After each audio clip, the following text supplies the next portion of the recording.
Las personas intersexuales tienen una combinación entre lo que conocemos como hombre y mujer, que pueden estar en su anatomía externa, sus órganos reproductivos internos, su nivel de hormonas o su ADN. Esta también incluye personas que no tienen ningún aspecto del sexo opuesto, pero cuya anatomía no es la que se suele esperar. Se refiere a las características biológicas y fisiológicas que definen al hombre y a la mujer. Está inscripto en el cuerpo y se nos adjudica al momento de nacer de acuerdo con la morfología de nuestros genitales, que será además nuestro sexo legal. Da cuenta de la diferencia entre la dimensión biológica, relacionada con lo físico genital y las capacidades reproductoras, y los atributos, funciones, roles, responsabilidades e identidades que se construyen socialmente, ligados al tiempo histórico social y que determinan estructuras y jerarquías de poder en la sociedad. Es importante tener en cuenta que este concepto es una categoría relacional. Nos habla de una posición y de cómo se articulan las relaciones entre sujetos, especialmente entre varón y mujer. Lo femenino y lo masculino se conforma a partir de una relación mutua, cultural e histórica. Es una de las dimensiones constitutivas de la persona, relevante para su despliegue y su bienestar durante toda la vida, que abarca tantos aspectos biológicos como psicológicos, sociales, afectivos y éticos. El término sexualidad se refiere a una dimensión fundamental del hecho del ser humano. Se expresa en forma de sentimientos, fantasías, deseos, creencias, actitudes, valores, actividades, prácticas, roles y relaciones. Es el resultado de la interacción de factores biológicos, psicológicos, socioeconómicos, culturales, éticos y religiosos o espirituales. La sexualidad se convirtió entre el siglo XIX y XX en el dispositivo central de ejercicios de poder. Se trata de un dispositivo que supone la oposición entre sexos. Esta definición implica que solo haya femenino y masculino, claramente distinguibles y sin intermedios. Debemos reconocer, sin embargo, la existencia histórica de cuerpos que no se ajustan a estas reglas clasificatorias y que interpelan esta definición hegemónica: los intersexuales. ¿Qué pasa entonces cuando el sujeto que nace no encaja con las representaciones del sexo enmarcadas dentro de ese binarismo? Luciana Lavigne presenta 3 paradigmas de regulación y gestión de los cuerpos intersex.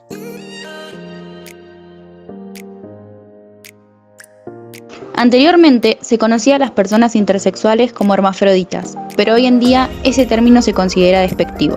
El hermafroditismo consiste en la presencia simultánea de órganos reproductivos masculinos y femeninos que se produce en algunas especies de animales y plantas. En la Edad Media y hasta los siglos XVI y XVII, los hermafroditas fueron considerados como monstruos y ejecutados, quemados y sus cenizas se lanzaban al viento. La ley de estas sociedades establecía la necesaria identificación con el sexo prevaleciente con los rasgos externos predominantes. En la Argentina, a partir de 1880, el Estado Nacional creó instituciones para garantizar la fijación de los sentidos en torno al sexo, el género y la identidad. La dificultad para distinguir el sexo de una persona hermafrodita no era solo un problema médico, sino también político.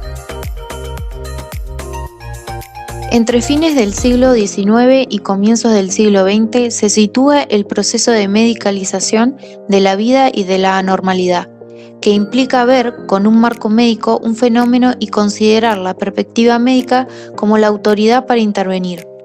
Así, se popularizaron intervenciones quirúrgicas y hormonales para alterar la anatomía de las personas intersexuales, de modo que sus cuerpos fueran más parecidos al prototipo de varón o mujer.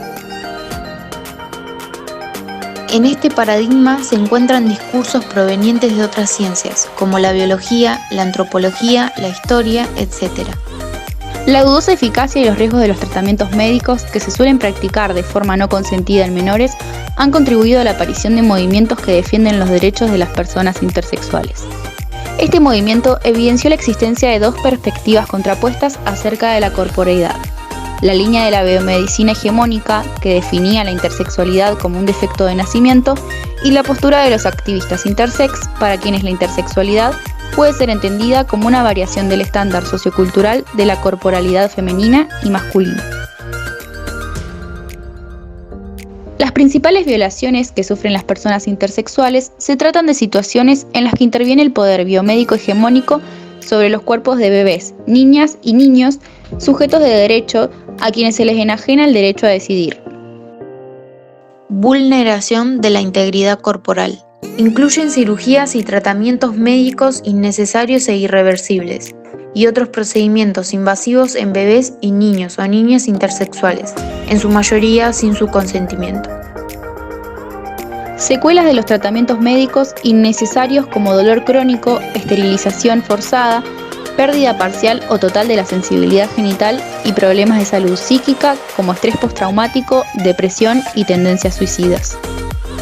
Enfrentan estigma, discriminación y violencia de por vida en la educación, el empleo, la salud, los deportes, el acceso a servicios públicos, el registro de nacimientos y la obtención de documentos de identidad. Muchas personas intersexuales no tienen acceso a los servicios de salud debido a los elevados índices de pobreza y marginalidad generados por las causas antes mencionadas.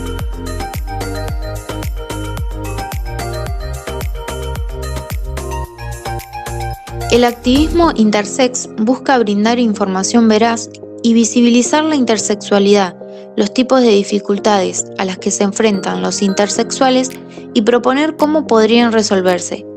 También qué puede hacer un ciudadano común a fin de apoyar e integrar o integrarse a la comunidad intersexual. Todo esto en pos de recuperar la validez de los derechos humanos en las personas intersexuales.